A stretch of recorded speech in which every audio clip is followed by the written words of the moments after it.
1923년 5월 1일, 처음으로 우리나라에서 어린이날 행사가 개최된 날입니다. 당시 소파 방정환은 색동회를 창립해 중요하게 여겨지지 않았던 어린이들의 인권을 생각하고 이를 위해 큰 노력을 기울였대요. 어린이는 우리의 꿈과 희망이다.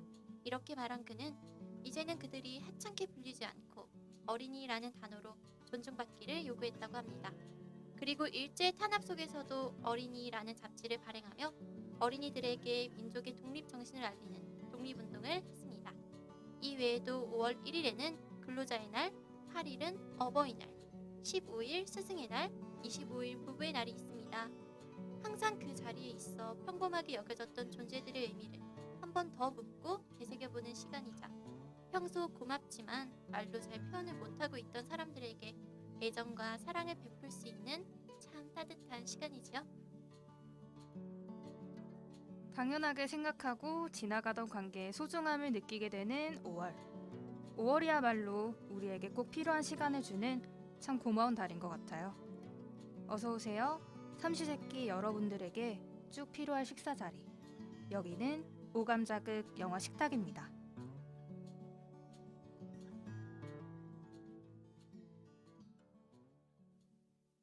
안녕하세요. DJ 주디입니다. 여러분, 지난주 잘 지내셨나요? 4월 말부터 5월까지 연휴 기간이 꽤 길었죠? 즐거운 공휴일이 있기도 했지만 대학생인 저희에게는 시험 기간이 있었잖아요. 저는 연휴에 열심히 과제하면서 보냈습니다. 아, 첸 씨는 연휴 어떻게 보내셨나요? 그쵸. 딱 4월 말부터 5월 초까지 이렇게 황금 연휴였는데 네. 연휴가 오기 전까지는 시험 기간이었잖아요. 그쵸? 그쵸. 그래서 저는 시험을 다 치고 연휴를 즐겼는데요. 이렇게 5월에는 뭐 근로자의 날, 어버이날 이렇게 많이 있지만 사실 5월 2일이 제 생일이었거든요. 아, 맞아요. 네, 채은탄신이라는 첸 당신이. 네네. 그래서 생일이 껴가지고 네, 연휴를 좀 행복하게 보낼 수 있었던 것 같네요. 네, 인스타 보니까 축하 많이 받으신 것 같던데. 아, 그랬나요? 너무 자랑한 건 아니었는데, 네, 그렇게 행복했습니다. 네. 네. 또 놀라운 게 이제 꽃이 벌써 다치고 벌써 여름이 된 것 같은 더위가 찾아왔어요. 그쵸? 네, 그쵸. 모기도 막 이 녹음실 밖에서 날아다니기도 하고요. 그쵸? 맞아요. 지금 녹음일이 5월 중순인데 낮 최고 온도가 막 24도까지 올라가곤 하더라고요. 밤에는 좀 쌀쌀해서 그나마 다행이에요. 벌써 공포영화 특집을 해야 하는 시즌인 건가요? 첸 씨, 이번화 소개해 주실래요? 아, 네, 아쉽지만 네, 더위에도 불구하고 이번 화는 공포영화 특집은 아니고요. 저번 화에서 예고했듯이 이번에는 마카롱보다 달콤한 장르, 멜로 영화를 다룰 예정입니다. 에피타이저에서는 다양한 나라들의 멜로 영화들을 이야기할 예정이고요. 메인 코너에서는 한국 멜로 영화 중에서 고전 멜로와 현대 멜로 한 가지씩 골라 과거와 현재 멜로 영화를 비교하며 다뤄보고자 합니다. 마지막 디저트 코너에서는 저희 DJ와 그리고 영자랄 1, 2 작가와 피디님 분들이 과연 어떤 멜로 영화를 더 선호하는지 별점과 함께 평해보도록 하겠습니다. 자, 그럼 에피타이저부터 맛보러 가볼까요?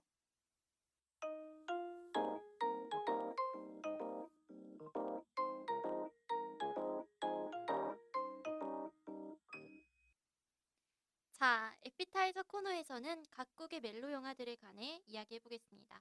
저희가 회의할 때 나온 국가들이 대만, 일본, 미국, 중국, 영국이었어요.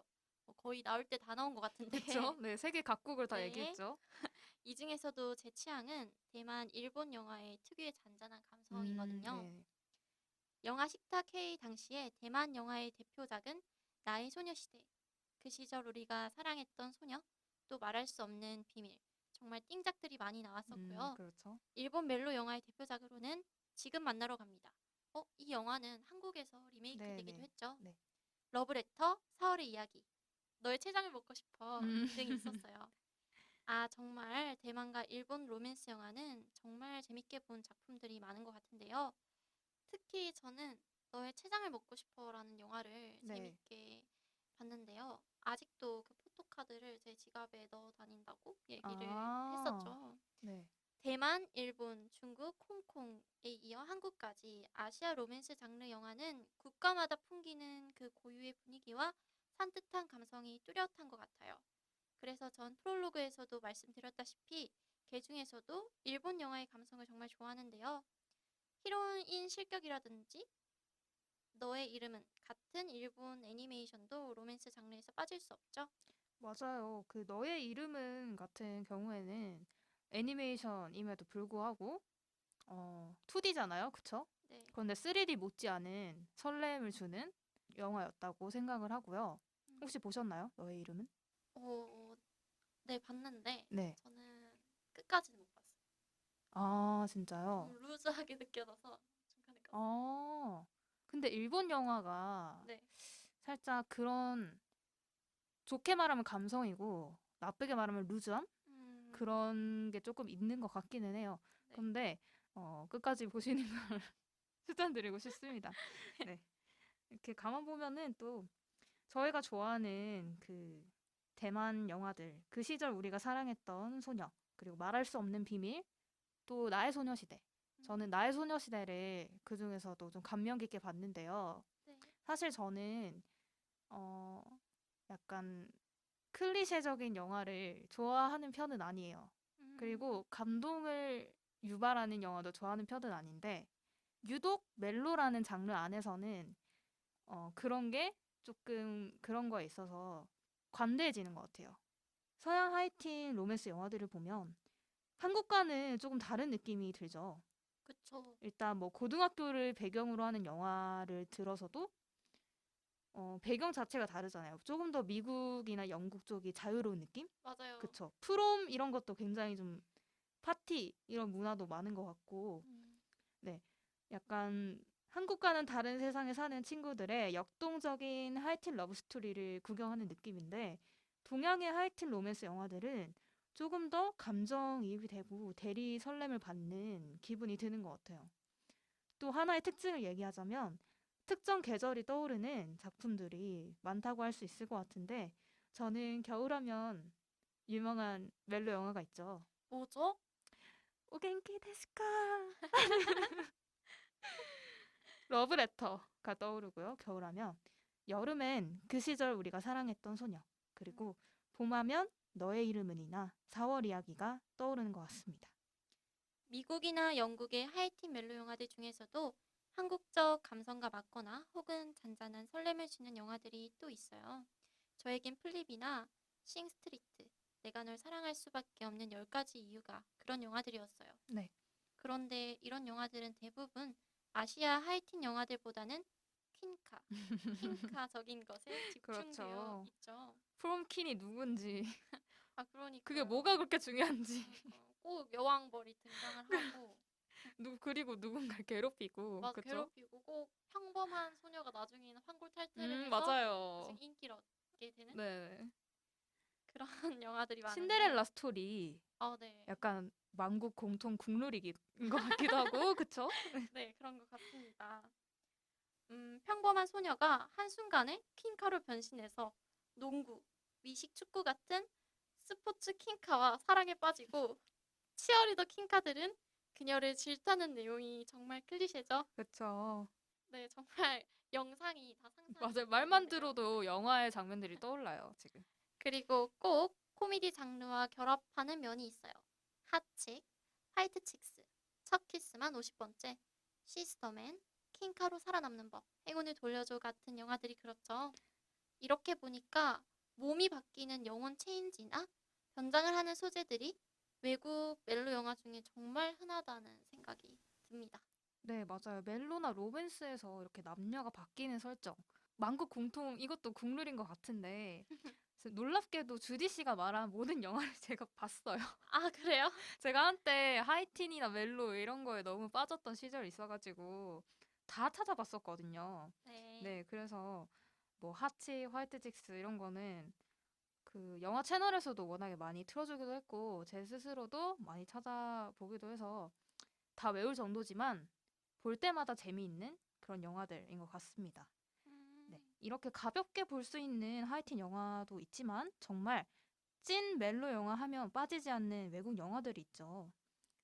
노트북, 어바웃 타임, 노팅힐, 러브 액츄얼리, 비긴 어게인, 타이타닉, 터미널 같은 영화들 말이에요. 네, 놀랍게도 여기 있는 영화들도 제가 다 봤는데 저도 여기 있는 영화들은 다 본 네, 것 같아요. 그쵸. 네, 그런데 이 중에서도 기억에 남는 거는 노트북 혹시 보셨나요? 저도 이 영화가 제일 기억에 아, 남아요. 그쵸. 이게 제가 어린 시절에 노트북이라고 했을 때는 공책이 왜 영화 제목일까? 이렇게 생각을 했었어요. 그땐 보기 전이라서. 네, 그런데 이 노트북이 영화에서 굉장히 큰 의미를 지니는 상징적인 물건이잖아요. 그쵸. 네, 그래서 아, 영화 제목이 노트북이구나 싶더라고요. 네, 음, 혹시 보시지 않은 분들을 배려해서 여기까지만 말하는 걸로 하고요. 네. 터미널 같은 경우에도 혹시 보셨나요? 터미널이요? 네. 네, 봤어요. 톰 행크스가 나오는 영화 맞죠? 네. 네, 이거는 사실 그런 로맨스적인 요소는 조금 들어가 있다고 생각을 하는데 그런데 그 부분이 너무 순애보적이어서 감동이었던 것 같아요. 그래서 찐 멜로 영화에 걸맞는 영화였다고 생각을 하고 타이타닉이나 노트북, 러브 액츄얼리는 고전 중에서도 대표적이면서 대중들이 많이 아는 그런 멜로 영화라고 생각을 하는데 지금 멜로 영화에서는 느낄 수 없는 그 시대만의 분위기와 감성, 감성이 있는 것 같습니다. 또 타이타닉에 나오는 네. 주인공 레오나르도 디카프리오의 미모라든지 주인공들의 리즈 시절 외모도 그 멜로 영화에 감정이입하는데 한 몫을 하는 것 같아요. 괜히 내가 여주인공이 된 것 같고, 그쵸? 네. 레오나르도 디카프리오가 이제 남자 중에서 네. 외모 찐을 먹었다면 여자 중에서는 누가 그 있죠? 로미오와 줄리엣의 네. 현대판, 조금 최신판 아니면 완전 옛날판. 올리비아 올리비아 하세? 올리비아 하세 맞나요? 네. 네, 그 사람의 외모가 음. 그분의 외모가 진짜 인상적이었던 것 같아요. 그 디카프리오도 로미오와 줄리엣 찍었었잖아요. 아, 그러면은 맞아요. 디카프리오랑 올리비아 하세를 같이 캐스팅했더라면, 그러니까 시대가 맞았더라면 좋았을 네. 것 같아요. 그쵸? 물론 네. 그 클레어 데인즈 맞나요? 어쨌든 음, 그 여자 배우도 호흡했던 여자 배우도 정말 아름다웠죠. 예뻤지만 네. 그 고전적인 아름다움은 못 따라갔던 것 같습니다. 네. 네. 이렇게 고전 멜로랑 현대 멜로들은 조금씩 차이가 있어요. 개인적으로 고전 멜로 영화들이 좀 더 제 취향인 것 같아요. 네. 요즘엔 레트로가 유행이잖아요. 그쵸? 그래서 고전 멜로 영화들에서만 찾아볼 수 있는 당시의 노래나 문화, 주인공들의 패션이나 취향까지 지금 보면 정말 감성 있고 그때를 한번 살아보고 싶다라는 생각도 들어요. 그때 태어나지는 않았지만 없는 과거가 생긴 느낌? 음. 자, 그럼 저희 본격적으로 한국 멜로 영화 클래식과 건축학개론을 메인 디시에서 다뤄볼까요?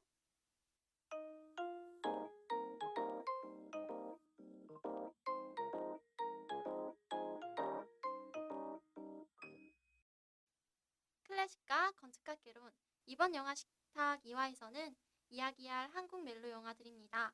영화 식탁팀이 고전 멜로와 현대 멜로의 비교로 방향을 잡고 한국 멜로 영화들을 회의 때 쭉 이야기해보았는데요.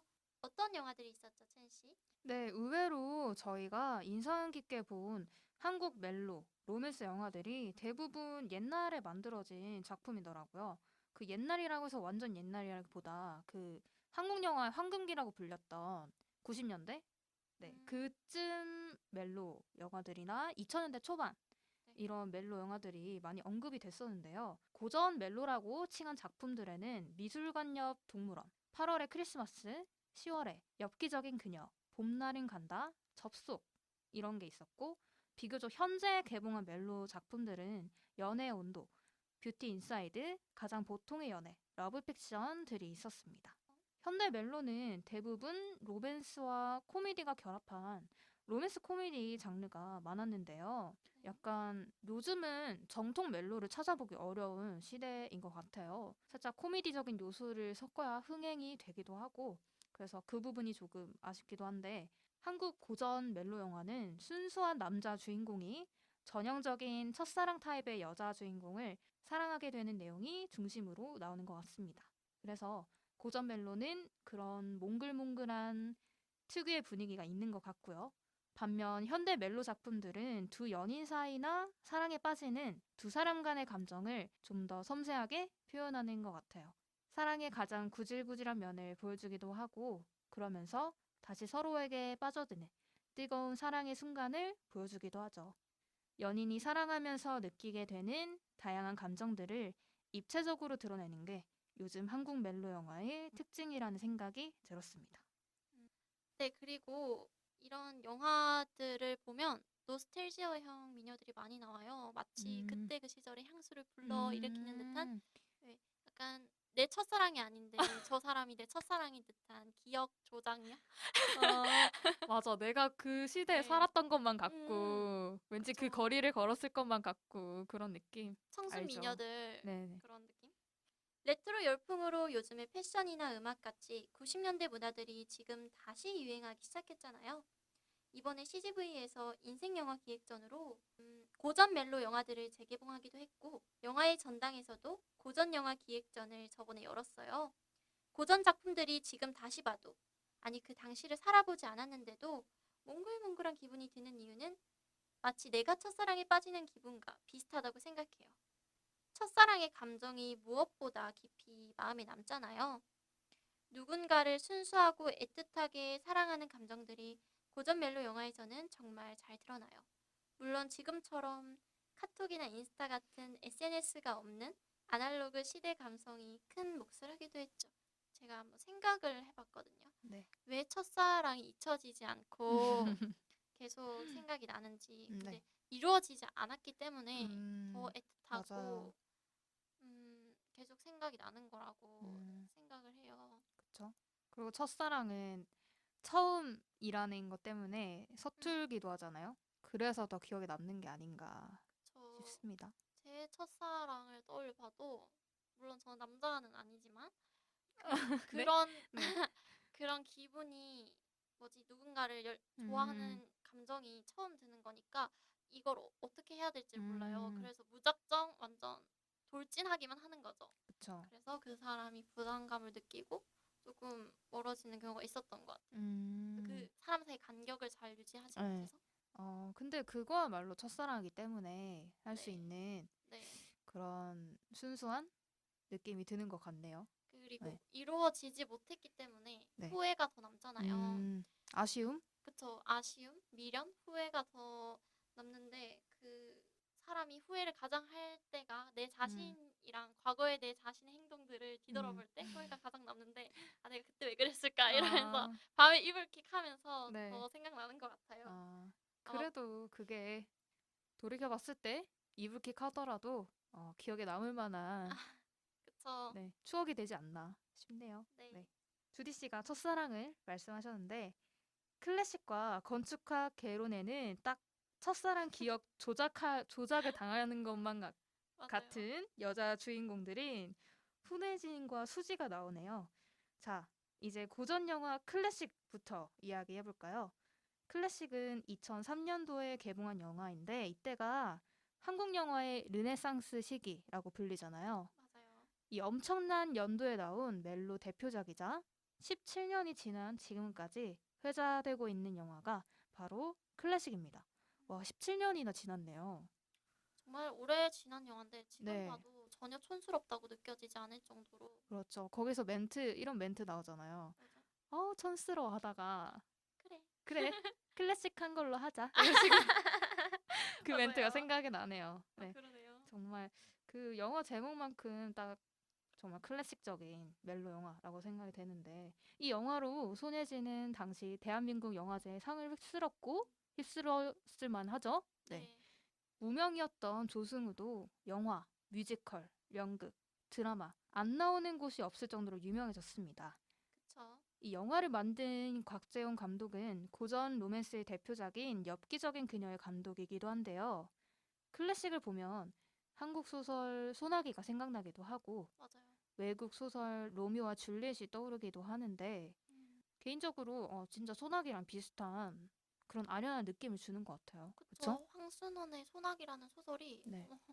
아마 그거를 보고서 이 감독이 그런 의도를 가지고 만들지 음, 않았을까 이런 그쵸. 생각도 살짝 들더라고요. 네, 따오지 않았을까 하는 네. 생각이 그 약간 위쪽에서 내려온 부잣집 딸내미와 순수한 순박한 시골 소년의 살짝 그 노래도 떠오르네요. 그 그러네요. 상골 소년의 사랑 이야기인가? 그거 있잖아요. 네. 풀잎새 따다가 엮었어요. 오글거리지만 어, 그만의 감성이 떠오르네요. 아, 그쵸. 네. 이 클래식이 고전 로맨스물의 영향을 많이 받지 않았나 싶은데요. 주디 씨가 줄거리를 소개해 주시겠어요? 네, 클래식은 6, 70년대와 영화가 나왔던 2003년도를 배경으로 시대가 교차하는 내용인데요. 손예진 씨가 1인 아, 2역을 그렇죠. 엄마 소화를 역할과 하잖아요. 현대에서의 딸 역할 둘 다 정말 잘해낸 것 같아요. 정말 어색함 없이 네네. 훌륭하게 해낸 것 같습니다. 네. 처음에 지혜 역의 손예진이 음. 집 청소를 열심히 하던 와중에 엄마의 비밀 상자 속 과거의 첫사랑을 발견하면서 스토리가 시작됩니다. 네. 이후 배경이 6, 70년대로 바뀌면서 고등학생 역으로 당시 조승우 씨가 주인공 준하 역으로 나와서 주의 역인 손예진을 사랑하게 되는 이야기가 전개되어 여기서 이제 다 같이 조승우 씨의 감정에 몰입하면서 첫사랑의 감정을 함께 느끼게 되는 거죠. 준하는 여름방학을 맞아서 삼촌댁인 시골로 놀러 가는데 거기서 요양차 시골로 내려왔던 주희를 보고 첫눈에 반해요. 이 첫눈에 반하는 것도 정말 어, 당위성이 네. 부여가 되지 않는데 그냥 손예진의 예쁜 네, 외모가 얼굴이 다 했다. 그 당위성을 부여해 주는 것 같아요. 너무나도 당연하다. 네. 첫눈에 반할 수 있다. 이런 생각이 드네요. 네. 둘이 조금씩 호감을 느끼다 한 번은 주희랑 꽁냥꽁냥 하던 준하가 밤늦게 돌아가게 돼요. 이때 준하가 집에서 심하게 꾸중을 듣고 작별 인사도 없이 바로 집으로 돌아가게 돼버려요. 방학이 끝나고 준하는 친구 태수가 자신의 연애 편지를 대필해달라는 부탁을 받는데 그 상대가 주희라는 사실을 알고 놀라게 되죠. 이렇게 준하는 태수 몰래 주희를 향한 사랑의 편지를 쓰고 주희도 나중에 이 사실을 알게 되고 그렇게 둘의 사랑이 더욱더 애틋해집니다. 이렇게 약간 준하가 편지를 대필해 주잖아요. 네. 그런데 그 현대에서의 지혜도 그 대신 친구 편지를 써주잖아요. 약간 그런 식으로 현대랑 과거에 있어서 공통점을 일부러 부여한 듯한 느낌이 들었어요. 그쵸? 병렬 구조가 네네. 보였어요. 일부러. 이 영화도 건축학 개론과 비슷하게 결말에는 서로가 서로에 대한 사랑을 확실하게 확인하지만 결국에는 이루어지지 못하죠. 저 늘 첫사랑은 이루어지지 않는다라는 법칙을 왜 국룰인가요? 이렇게 성실하게 지키는 건지. 그러네요. 서로 관심 있고 좋아하지만 음, 서툴러서 첫사랑은 이루어지지 그쵸. 않죠. 뭐 사랑은 타이밍이기도 하고. 그쵸. 네. 클래식에서는 주희와 준하가 서로 너무 사랑하지만 어쩔 수 없이 결국 이루어지지 않는 결말로 끝이 납니다. 나중에 준하가 주희를 포기하고 월남전에 참전하는데 그곳에서 주희가 선물한 목걸이를 지키려다가 시력을 잃죠. 네. 아, 그때 정말 답답했어요. 그러니까 바보야, 그냥 가라고, 가라고. 이렇게 소리치고, 소리쳐봤자 무슨 소용이겠습니까? 네. 그래서 다시 한국에 돌아온 준하는 주희와 재회하는데, 아, 여기서 이 장면 너무 슬펐죠. 네. 다른 사람과 결혼했다는 사실을 고백하는데, 여기서 자신이 시력을 잃었다는 걸 숨기려는 모습이 진짜 눈물 나는 장면 중에 하나죠. 진짜 마음이 아프더라고요. 그쵸, 주희가 준하 이렇게 눈앞에 바로 손을 휘졌잖아요. 근데 전혀 알지 못하고 알 리가 없죠. 그래서 그거를 확인하고 울음을 참는 주희의 모습이 저도 모르게 감정이입이 돼서 너무 맞아요. 슬픈 거예요. 또 준하가 그 사실을 들키지 않으려 미리 와서 예행 맞아요. 연습을 했다는 거에 또 한 번 다시 더 맴지. 그 대사가 있잖아요. 아, 완벽했는데. 어, 그러니까 거의 완벽했는데 이런 음, 류의 대사가 나오니까 더 마음이 아파요. 아프더라고요. 진짜. 그래서 뭐 정말 완벽히 속을 뻔했다 이런 식으로 음, 받아주는 게 또 더 마음 아프기도 하고. 네. 그래서 한편 2003년도에 주희의 딸 지혜와 준하의 아들 이 운명적으로 만나서 사랑을 이루게 되잖아요. 조인성 씨가 그 나중에 준하의 아들로 밝혀지잖아요. 네. 그쵸? 목걸이 딱. 근데 이 설정이 어떻게 보면 개연성이 좀 부족하고 억지스럽다라고도 느낄 수 있는데 저는 오히려 이게 어떻게 보면 영화적 설정이지만 과거에는 이루어지지 못했던 사랑이 현대에선 아마 그 자식들로 하여금 이루어지는 설정이 너무나도 영화적이지만 그 나름의 의미가 있다고 생각이 들었어요. 네. 그리고 그들의 딸과 아들을 통해서 어쨌든 그들의 사랑이 운명적으로 그렇게나마 이루어진 것 같아서 마음이 찡하면서도 아, 그래도 다행이다. 그 둘이라도 현대에서 이어져서 다행이다. 이런 생각이 들더라고요. 더욱더 운명적으로 보였던 것 같아요. 그쵸. 오히려 이야기 전개가 더 극적이게 되는 계기가 아니었나 싶네요. 네. 첸 씨는 운명을 믿으시나요? 아, 저요? 저는 운명은 있다고 생각해요. 그냥 사람마다 정해진 운명이 어느 정도는 있는데 이거죠. 왜 우리가 사주를 생각할 때도 네. 예를 들어서 뭐 서울까지 가야 되는데 네. 그 서울까지 가는데 기차 타고 가냐 아니면 비행기 타고 가냐 그 차인데 결국엔 서울에 가게 됐잖아요. 그런 게 운명이 아닌가 싶습니다. 영화에서 우연인가 보다 이렇게 네. 손예진이 얘기를 하는데 조승우가 필연 아닐까? 이렇게 얘기를 하잖아요. 정말 생각하기 나름인 것 같아요. 특히 저는 이 영화가 아까도 말했다시피 네. 손예진의 1인 2역이 정말 돋보였다고 생각을 네. 하는데요. 저희끼리 한국 멜로 영화 말하면서 이 말이 나왔잖아요. 한국 멜로는 손예진이다. 손예진을 빼면 한국 멜로는 설명이 안 돼요. 네, 유독 말하는 것마다 뭐 오싹한 연애라든지 그리고 그 알츠하이머 얘기했던 내 머릿속에 지우개. 지우개라든지 네. 이 영화 다음에 바로 내 머릿속에 지우개가 이어지잖아요. 네네. 정말 2연타를 성공하신 건데 네. 정말 대단한 것 같습니다. 그 작품도 근데 기억을 잃어가는 여자 주인공 역할이잖아요. 그런데 그걸 되게 아름답게 잘 그려냈다고 생각해요. 그 캐릭터를. 오열하면서 봤던 것 같아요. 저 그 아, 영화 정말요? 정말 연기력도 연기력이고 음, 비주얼도 비주얼이고 정말 손예진 씨를 대체할 배우는 없다라고 봐도 무방할 정도인 것 같습니다. 맞아요. 괜히 멜로 영화의 장인이 아닌 것 같습니다. 네. 지금 좀 나이가 있으실 텐데도 불구하고 뭐 사랑의 불시착이시라던가 지금 만나러 네. 갑니다. 너무 훌륭하게 소화해내시고 계세요. 그쵸. 네. 별명이 소예진이라면서요. 일련의 너무 작품을 일만 해서. 꾸준히 한다고 네. 정말 저희 입장에서는 좋은 것 네, 같습니다. 감사합니다. 네. 꾸준히 더 네. 소처럼 일해주셨으면 좋겠네요. 또 이 영화에서는 손예진의 아련한 옛 첫사랑의 모습과 또 풋풋한 여대생 역할을 정말 잘 소화했다고 생각해요. 저는 아마 이때가 손예진 씨의 리즈 시절이 아니었나라고 네. 생각을 하는데요. 맞아요. 조승우 씨 또한 순수하게 여자 주인공을 사랑하는 해바라기 같은 모습, 그리고 사랑하는 사람에게 끝까지 좋은 면만 보이고픈 모습을 너무나 잘 연기했다고 생각이 듭니다. 네, 그렇습니다. 앞이 보이지 않는 연기는 정말 맞아. 너무 슬펐던 것 같아요. 네. 맞아요. 또 그리고 클래식의 OST도 빠질 수 없죠. 네. 자전거 탄 풍경에 너에게 난 나에게 넌. 벌써 머릿속에 그 전주가 떠오르네요. 그쵸? 그 기타 소리 하면서 조인성과 손예진이 비 오는 캠퍼스를 함께 옷을 우산 삼아서 걸어가는 장면이 뛰어. 눈에 선하네요. 그쵸.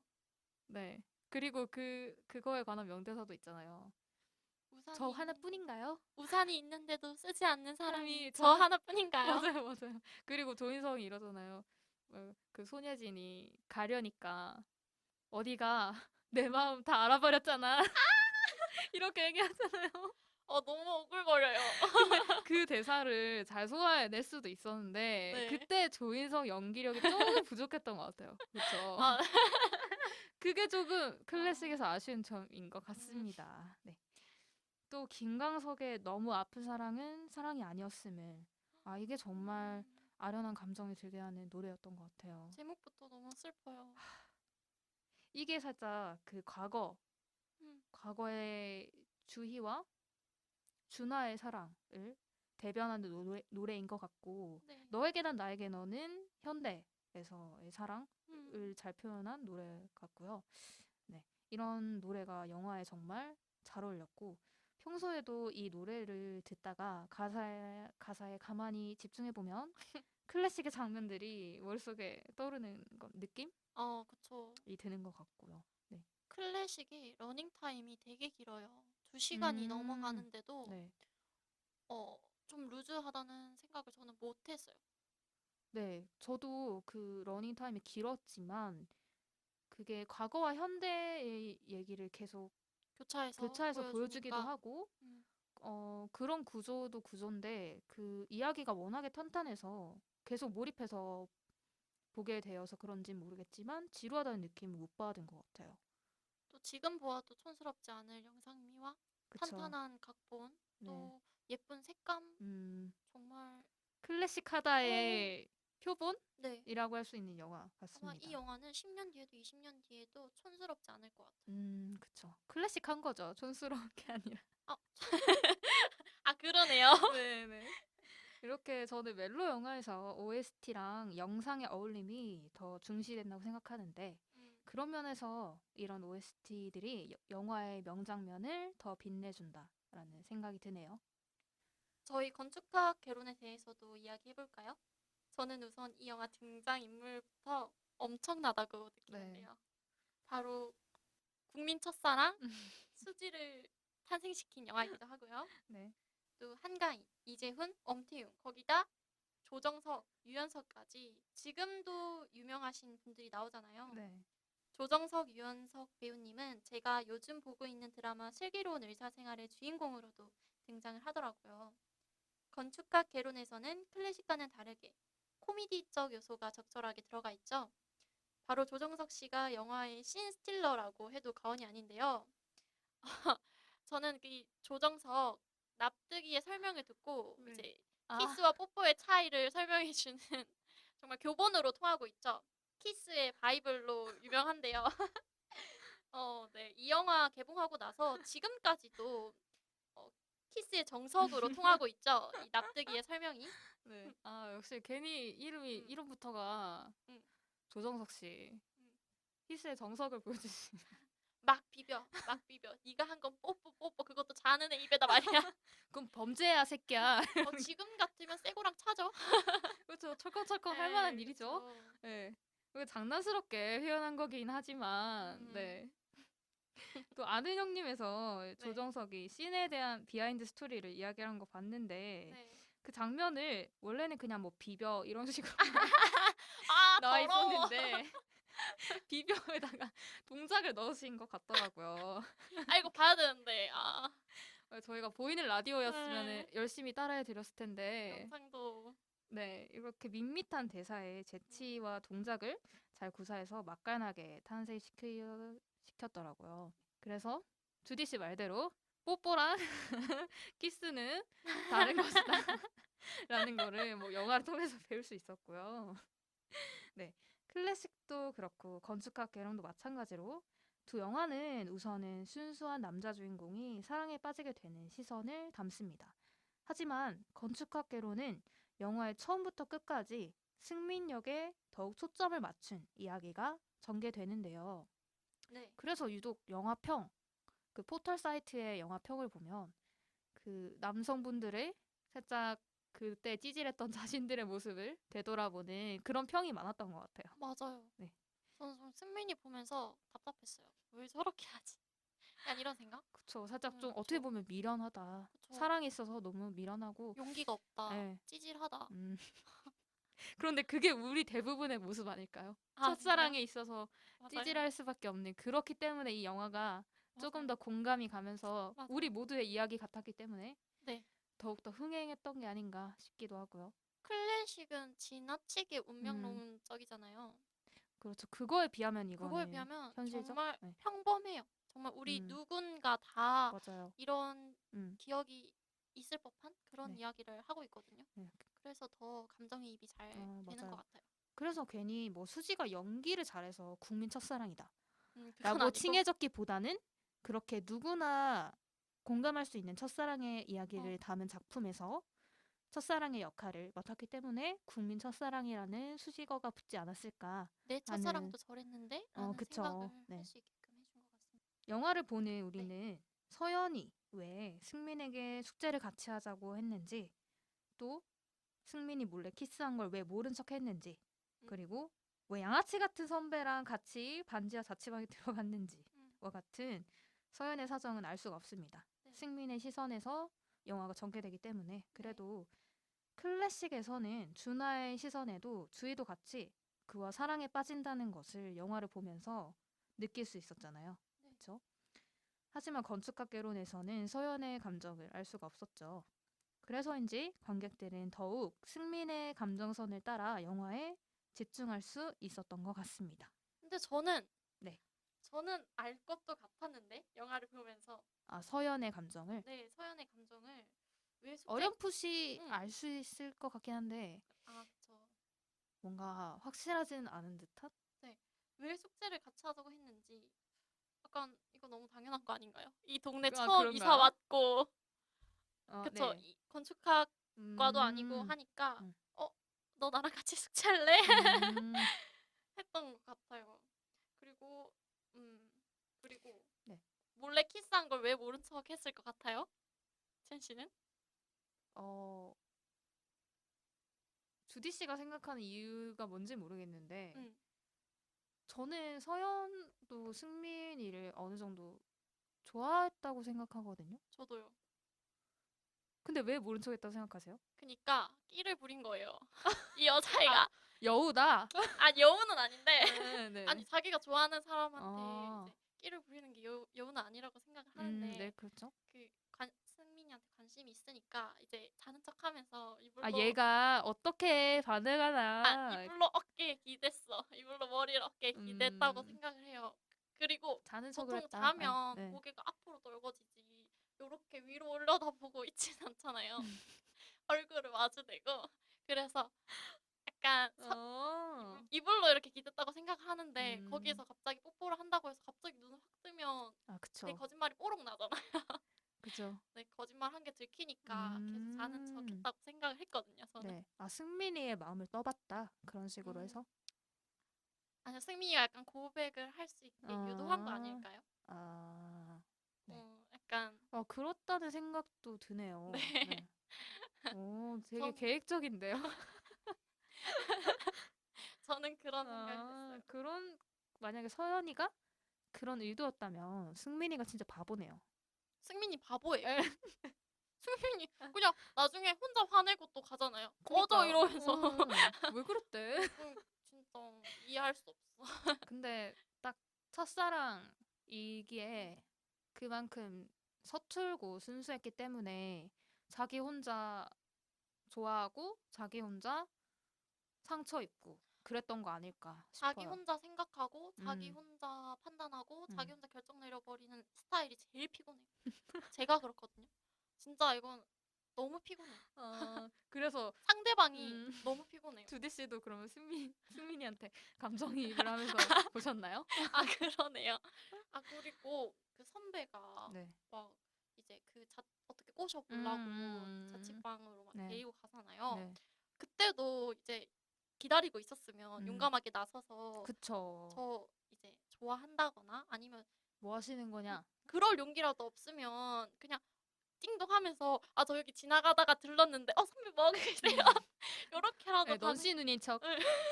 반응했으면 되는 건데 그렇죠. 정말 자기 혼자 실현 당한 것 음, 마냥 질질 짜고 나중에 택시 기사님한테 꼬장 부리고 이런 모습이 정말 네. 찌질남의 바이블이 음. 아닐까.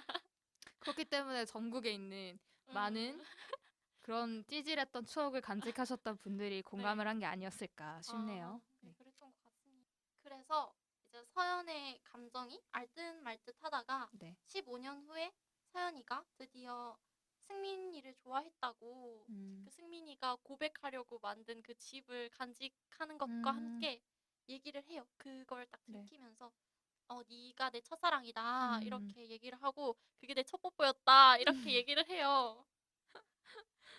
승민의 시각에서만 영화를 봤을 때 서연이가 약간 음, 어장관리하는 사람으로 느껴질 수도 있지만 저는 그저 어리고 표현이 서툰 두 대학생의 사랑 이야기라고 좋게 영화를 감상했어요. 근데 이제 그 서연이를 쌍년이라고 하잖아요. 왜죠? 대체 어떤 부분이 쌍년인지 저는 잘 모르겠거든요. 그냥 그냥 그거잖아요. 약간 뭐 누가 조금 더 적극적이었다면 달라졌을 수도 있지만 일단 승민이가 워낙 서툴기도 했고 서연이도 마찬가지였겠죠? 뭐 음, 그래서 타이밍적으로 좀 실패한 사랑이 아닌가. 약간 승민이는 이제 서연이가 나를 가지고 놀았다, 내 음, 감정을 가지고 놀았다 이렇게 생각을 음. 한 것 같아요. 근데 그거는 아니었는데, 아니었죠. 그쵸? 그게 아니었는데, 그쵸? 네. 네, 이렇게 두 영화를 놓고 보면 모두 실패한 첫사랑의 경험을 남자의 시선에서 풋풋하면서도 아련한 모습으로 표현을 했다고 생각을 하는데 보통 이런 내용의 영화들에서는 결국에 사랑이 실패하는 음, 조금은 좌절적인 모습으로 끝나기 마련이잖아요. 네, 하지만 이 두 영화에서는 결말 부분에서 서로의 사랑을 확인하지만 그저 추억으로 묻어둘 수밖에 없는 이게 현실적이죠. 사실 그쵸, 왜냐하면 뭐 서연이는 이혼을 한 상태였죠. 그쵸. 그리고 승민의 옆에는 약혼녀 약혼녀가 있었던 상태였고, 있었기 때문에 그거는 추억으로 묻어둘 수밖에 없는 그런 첫사랑의 아련한 기억으로밖에 남겨둘 수밖에 없지 않나. 그 현실적인 면에 봤어서는 이 현실적인 게 아련하면서도 아쉬운 감정이 들게끔 만드는 것 같습니다. 우리가 결혼을 하는 상대를 만나서 결혼을 할 때에도 음, 가장 사랑하고 또 가장 오랜 시간을 함께했던 사람과 결혼하는 게 아니라 네. 결혼할 적절한 때가 되었을 때 내 내 옆에 옆에 있는 있는 사람이랑 하는 것과 같은 음, 이치라고 생각을 해요. 그렇죠. 네. 가장 사랑했던 사람과 결혼하는 하기보다는 일은 쉽지 않을 음, 것 같아요. 그래서 내가 이제 결혼할 때가 되었는데 이제 내 음, 옆에 있는 사람과 결혼을 한다는 말이 이 영화를 보면서 무슨 말인지 알 것도 같고 음, 또 여기서 승민이도 약혼녀가 있음에도 불구하고 서연이한테 키스를 하거든요. 음, 그런 걸 보면 또 사랑이 뭘까 어, 하는 생각이 들어요. 그쵸? 정말 바람을 합리화하고 있는 영화가 아닌가 이런 그쵸. 생각도 들고요. 네, 사랑에 대한 회의감을 들게 하는 음, 부분이 아니었나 아마 하는데, 그때 그 네, 순간만큼은 이성보다 감정이 앞섰겠죠. 그쵸. 그리고 그거를 마지막으로 오히려 감정을 깔끔하게 정리할 수 있지 않았을까. 여기서 더 갔으면 진짜 부부의 세계 찍었어야 했어요. 그래서 파혼하고 약혼 파혼하고 이제 별거 하고 이제 이혼한 지 얼마 어, 안 돼서 다시 재혼을 하고 음, 와우. 와우. 막장으로 전개될 뻔했네요. 네, 잘 참았다고 저는 생각을 네, 해요. 정말 멜로 첫사랑은 영화잖아요. 첫사랑은 첫사랑으로 남겨둬야 의미가 음, 있는 거니까. 그쵸. 그쵸? 이 두 작품 공통점이 뭘까 생각해 보다가 건축학개론 같은 경우에는 현재에서 시작해서 과거의 추억으로 돌아가고 다시 세월이 흐른 현재의 모습을 보여주는 이야기 구성으로 액자식 구성을 사용하고 있더라고요. 네. 첫사랑에 대한 추억, 첫사랑과의 재회라는 두 요소의 결합이 어, 과거와 현재 어느 쪽도 소홀히 하지 않는 완벽한 병렬식 구성을 보여주었다고 생각을 해요. 현재와 과거를 오가는 구성은 클래식도 네, 마찬가지였고요. 그렇죠. 그렇기 때문에 좀 더 진실해 보이고 좀 더 두 이야기 모두 다 돋보였던 것 같습니다. 음. 그러니까 클래식은 모녀를 그쵸? 기반으로 해서 그 엄마의 이야기가 옛날, 과거의 이야기고 딸이 지금 현대 이야기를 보여주었다면 건축학 개론은 마찬가지로 과거와 현대 이렇게 네, 다루고 있지만 그거는 둘 다 같은 사람이었죠. 그 네. 서영과 승민이라는 인물의 과거와 현대를 보여주는 구성이었고 음, 이렇게 과거와 현대 모두 보여준다는 점은 두 영화에서 공통점이라고 할 수 있겠네요. 어느 한쪽으로 치우쳐서 비중을 네. 두기가 쉬운데 음, 그러지 않고서 네. 정말 둘 다 두 잘, 이야기 모두 네. 다 잘 보여주는 것 같습니다. 네, 맞습니다. 음, 자, 이렇게 저희 오늘은 클래식과 건축학개론에 대해서 이야기 나눴는데요. 주디 씨, 이 영화 평점 어떻게 주실 예정이죠? 저는 클래식에 4.5점을 주고 건축학 개론에는 3점을 주고 싶어요. 둘 차이가 좀 크네요. 네. 저는 건축학 개론을 보면서 조금 루즈하다는 생각을 했고 어, 너무 고구마 덮밥이었기 때문에 사이다가 필요했어요. 네. 그렇지만 네. 클래식에서는 그래도 이제 자식 대에서나마 두 사람의 그쵸. 사랑이 간접적으로 음, 이루어진다고 볼 수도 있잖아요. 네. 그래서 더 점수를 많이 줬고, 네. 혹시 그 고구마가 연속적이어서 사이다가 필요하다고 하셨는데 네. 그 현대에서 서영과 승민의 서로의 네. 마음을 확인하는 장면에서 사이다적인 느낌 받으셨나요? 아니요, 더 바람이었어요. 저는 제가 말했잖아요. 네. 첫사랑은 첫사랑으로 음, 남겨둬야 의미가 아름다운 있다. 거다. 네. 그런데 그거를 만나서 어, 그때 나 좋아했는데, 갑자기 키스. 이러고. 근데 나 약혼녀 있어. 이거 뭐죠? 우리 어쨌든 서로 좋아했던 거 맞아. 어, 그런데 지금은 아니야. 이런 게 조금 별로였다. 어, 아, 근데 지금은 아니야도 아니어서 더 이상했어. 음, 지금도 그렇다. 그런데 내 그렇죠. 옆에 누가 있다. 그렇죠. 뭐야, 이건 저 다비치의 두 사랑. 이게 신청합니다. 어른의 음, 사랑인가요? 네. 네. 아, 그럼 첸 네. 씨는 이 영화 평점 어떻게 주시는지? 저도 이 두 영화의 별점이 좀 차이가 있는데요. 네. 저는 클래식에 4.8점을 주고 음, 건축학 개론에는 3.5점을 주고 싶습니다. 네. 그 건축학 개론을 주디씨보다 높게 평한 이유는 그 한국 멜로 영화 네. 그 현대에 들어서 네. 있는 작품들 중에서는 음. 그나마 좀 첫사랑의 향수를 불러 일으키는 듯한 음. 영화를 잘 만들었다고 생각했어요. 물론 어, 그 어쩔 수 없이 코미디적인 요소 뭐가 적절히 들어가기도 했고 그런 요소는 어쩔 수 없이 그 한국 현대 흥행 요소를 위한 그런 거 있잖아요. 네. 그런 게 너무 좀 상투적이다라고 느껴지긴 했지만 그래도 재미있었고 어, 답답한 면은 있지만 이게 흥행한 이유는 관객들의 공감을 어쨌든 불러 일으켰기 때문이라고 생각을 해요. 그래서 맞아요. 감독도 일부러 승민이라는 인물을 고구마 답답이로 설정한 게 아닐까. 네. 그래서 묻 남성들을 공감하게 만든 맞아요. 네, 그런 작품이 탄생하지 않았나. 클래식의 네. 0.2점이 부족한 이유는 뭐죠? 아, 저요? 네. 저는 그 이루어지지 못한 사랑이 가슴이 아팠고요. 조인성 씨의 연기? 다 알아버렸잖아. 내 마음 다 알고 있잖아. 국어책 읽는 듯한 그의 아, 네. 연기 때문에는 아니고요. 네. 그게 과거에 있어서 이루어지지 못한 사랑이 애틋함을 주기도 하지만 내심 약간 둘이 이루어졌으면 했거든요. 음, 그래가지고 그게 오히려 작품의 아련함을 더해주는 요소가 되지만 내심 마음 한편에서는 그 왜 멜로 영화를 보는 이유는 그거잖아요. 약간 뭔가 남녀가 사랑을 하고 그게 행복한 결말로 끝났으면 하는 마음에서 저는 보긴 하거든요. 대리 설렘을 느끼고 네, 싶어서 대리 설렘도 그렇고 그냥 약간 해피 엔딩이었으면 해피엔딩을 하는 네, 기대하고. 원래는 제가 다른 장르 영화에 있어서는 해피엔딩이든 새드엔딩이든 뭐 크게 구애받지 않는 편인데 이런 멜로 영화에서는 제가 좀 해피엔딩을 바라는 편이거든요. 그래서 그런 부분이 조금은 아쉬워서 음, 그리고 조인성 씨의 연기도 물론 조금은 아쉬움이 나와서 0.2점을 뺐습니다. 네. 네. 클래식에 번갈아 가며 뺨을 때리잖아요. 네. 마지막에. 저는 그것도 너무 웃겼어요. 착. 그것도 네. 살짝 급 장르가 네. 로맨스에서 액션으로 전환되는 듯한 그런 느낌이 들었고. 코미디도 아니고 네. 액션으로 액션 코미디. 적절하네요. 네네. 갑자기 장르가 네. 전환되는 느낌. 네. 음. 그리고 제가 건축학 개론 점수를 좀 낮게 준 이유가 저는 네네. 대부분 음. 작품에 점수를 후하게 주는 편인데 아, 네. 이재훈에서 엄태웅으로 넘어가는 그 캐스팅이 이해가 된다고 생각하세요?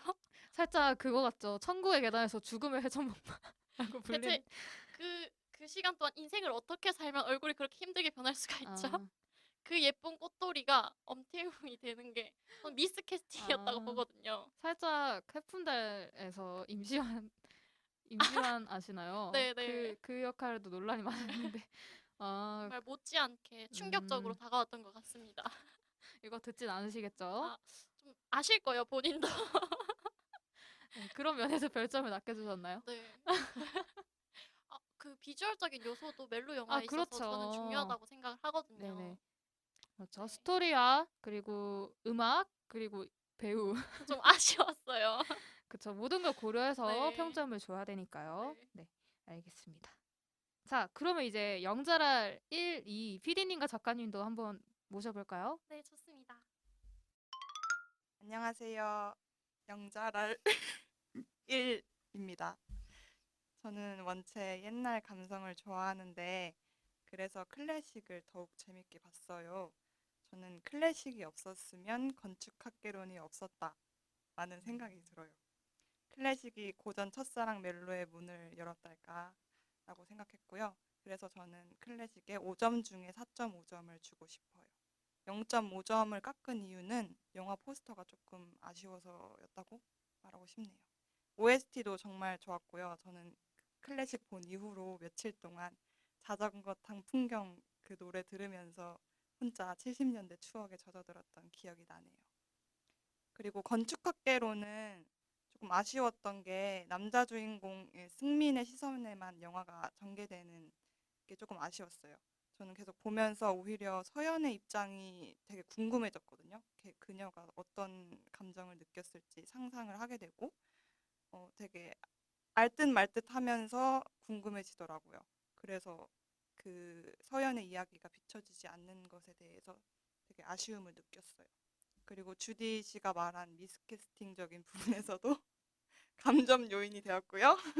이재훈을 되게 좋아하는데 그러니까 마무리가 이렇게 흐물흐물하게 되어버려서 좀 실망했어요. 그래서 저는 3.5점을 주고 싶습니다. 영자랄 이 씨께서는 어떻게 생각하시나요? 네, 안녕하세요. 영자랄 이PD입니다.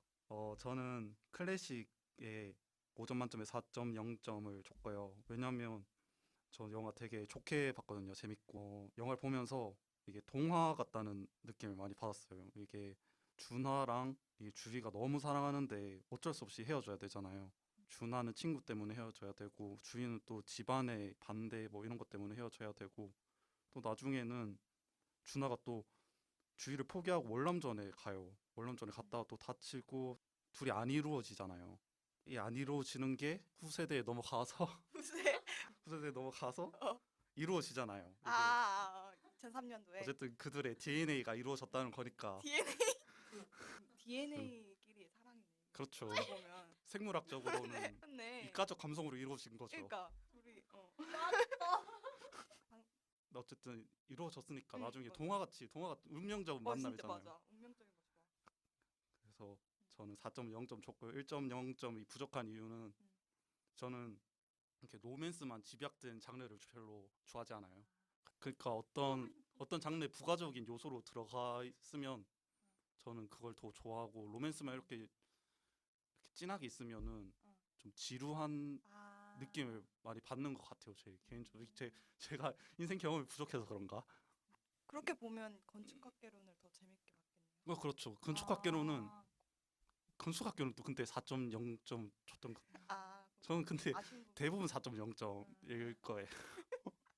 다 고만고만하게 봐서 다 고만고만하게 재밌게 봐서 건축학교는 근데 공감 이런 게 되게 많이 된 것 같아요. 그 대학교 대학생 승민 씨네, 승민 씨. 궁금한 답답해요. 승민이야. 대학생이고 아예 그냥 몰입해 대한민국 보는구나. 대학생이면 대학생 남자면 보고 아, 승민. 이런 느낌 아, 이런 느낌 들었을 것 같거든요.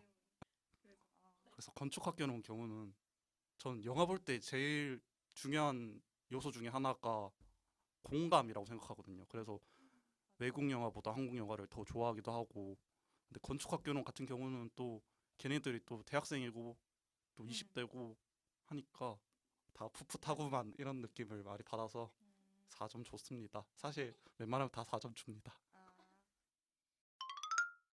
네, 영자랄 두 분의 이야기까지 잘 들어봤고요. 네. 저희 이번 2화는 마카롱보다 달콤한 특집 멜로 영화에 대해서 이야기 나눠봤는데요. 어때요, 첸 씨? 마카롱보다 더 달달했나요? 살짝 처음엔 달달한가 싶더니 갈수록 조금 짠내 나는 느낌. 네. 저는 네. 이번 기회로 사랑이 마냥 달기보다는 네. 소금기도 있고 어, 쓴맛도 있는 네. 것 같아요. 그쵸. 뭔가 달콤하지만은 않은 네. 그런 느낌이었고요. 피디님도 뭔가 공감을 하셨다고 하는데 네. 건축학개론에 네. 공감을 하셨다고 했는데 네, 역시 네. 대한민국 남자라면 누구나 공감하는 네, 누구나 공감을 네. 일으켰던 네. 건축학개론. 네, 그리고 클래식까지. 네. 네, 오늘도 이렇게 달콤한 맛만 다루는 게 아니라 어쩌면 쓴맛 그리고 어떻게 짠맛. 보면 짠맛이라고도 할 수 있는 오감을 자극하는 영화 식탁. 네. 네, 오늘 여기서 마무리 해봐야 될 것 같고요. 이제는 살짝 자극적인 맛보다는 담백한 그런 자연의 맛, 자연스러운 맛이 네. 필요한 타이밍이 아닐까 싶어요. 그래서 네, 다음 그렇습니다. 화에는 네. 담백한 맛으로 돌아올 테니 기다려 주시고요. 오늘 영화 식탁은 여기서 마무리하도록 하겠습니다.